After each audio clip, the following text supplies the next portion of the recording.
Menguak skenario di balik kebakaran Kejagung saat pengusutan Joker dan Jiwasraya. Ditulis oleh Niha Alif. Teka-teki kebakaran gedung Kejaksaan Agung akhirnya menemui titik terang.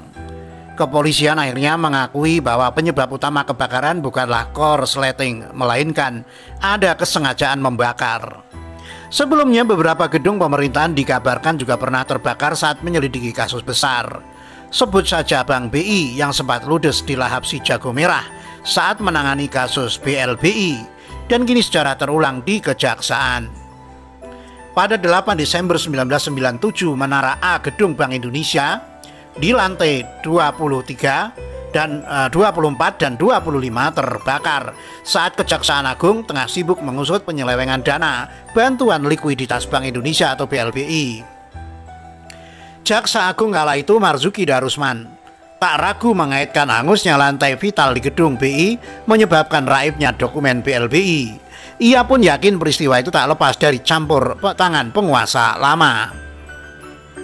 Marzuki tambah pusing lantaran musibah serupa juga terjadi di gedung Badan Pengawas Keuangan dan Pembangunan atau BPKP pada 12 Oktober 2000. Kebakaran yang melanda gedung Badan Pengawas Keuangan dan Pembangunan Kamis 12 Oktober siang telah menghanguskan ruang arsip, ruang kepala BPKP, dan ruang deputi khusus.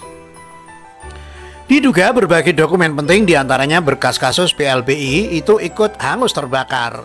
Api yang muncul pada pukul 14.25 WIB itu berasal dari lantai 3 gedung BPKP di Jalan Hayam Wuruk nomor 7 Jakarta Pusat. Akibat kebakaran tersebut dikatakan sejumlah data-data bank yang terkait dalam masalah BLBI diduga ikut terbakar. Selain data BLBI, di lantai itu tersimpan pula dokumen bank beku operasi atau BBO, bank beku kegiatan usaha BBKU, BUMN, BUMD, dan dokumen penting lainnya. Kisah serupa juga terjadi di peristiwa terbakarnya gudang di Kementerian SDM, Jumat 19 September 2014. Di gudang itu tersimpan dokumen barang bukti kasus yang menyeret Menteri SDM Jero Waci. Saat itu KPK tengah menyidik kasus pemerasan oleh Jero. Indikasi penyelewengan muncul setelah KPK menemukan adanya perintah Jero kepada Waryono Karno, Sekretaris Jenderal Kementerian SDM, untuk memainkan anggaran dana operasional Menteri. Total kerugian negara akibat korupsi ini ditaksir mencapai 9,9 miliar. Jero akhirnya divonis 8 tahun penjara dan denda 300 juta rupiah subsidiar 6 bulan kurungan oleh MA pada tingkat kasasi. Ia juga diminta membayar uang pengganti sebesar 5,07 miliar rupiah. Hukuman bagi Jero itu naik 2 kali lipat dari vonis di tingkat pertama. Sebelumnya Majelis Hakim Pengadilan Tipikor Jakarta menjatuhkan vonis 4 tahun penjara bagi Jero. Kini kembali lagi pada kebakaran Kejagung. Sebagaimana diketahui saat ini instansi pimpinan ST Burhanuddin tengah mengusut perkara penyalahgunaan dana di perusahaan asuransi Jiwasraya. Penyidikan Jaksa Pinangki Sirna Malasari yang dijanjikan upah 10 juta dolar US untuk meloloskan terpidana skandal Bank Bali Joko Chandra. Nilai janji sebesar kurang lebih 145 miliar tentu tak pantas untuk seorang Pinangki yang hanya menjabat sebagai Kepala Subbagian Pemantauan dan Evaluasi 2 pada Biro Perencanaan Jaksa Agung Muda Pembinaan. Wajar jika muncul kecurigaan ada keterlibatan jaksa yang lebih senior dari Pinangki. Dari sejarah lama, banyaknya kebakaran yang menimpa gedung pemerintah. Wajar kalau kecurigaan mengerucut bahwa kebakaran memang sengaja dilakukan. Pertanyaannya, oleh siapa? Penyelidikan kepolisian hanya sampai pada kelalaian renovasi yang menjadi titik api. Lantas siapa yang akan ditersangkakan? Apa tukang renovnya? Apa kali ini kejaksaan kembali menumbalkan orang tak bersalah seperti halnya 6 terdakwa Jiwasraya yang hanya jadi tumbal?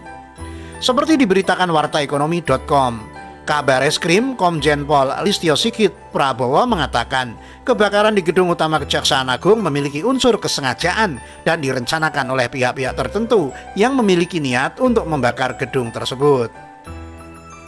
Listio mengatakan kebakaran pada 22 Agustus 2020 lalu tersebut bukan diakibatkan oleh korsleting listrik, namun diduga karena ada api terbuka yang membuat gedung itu hangus. Sejak pagi hingga sore sebelum terbakar, ia mengatakan ada aktivitas renovasi di salah satu lantai yang diduga kuat merupakan sumber api. Hasil olah TKP, Puslap 4 menyimpulkan bahwa sumber api tersebut bukan karena hubungan arus pendek, namun diduga karena open flame atau nyala api terbuka, katanya di Jakarta, Kamis 17 September. Akhirnya dari skenario lama yang dimainkan tetap saja tak bisa diantisipasi.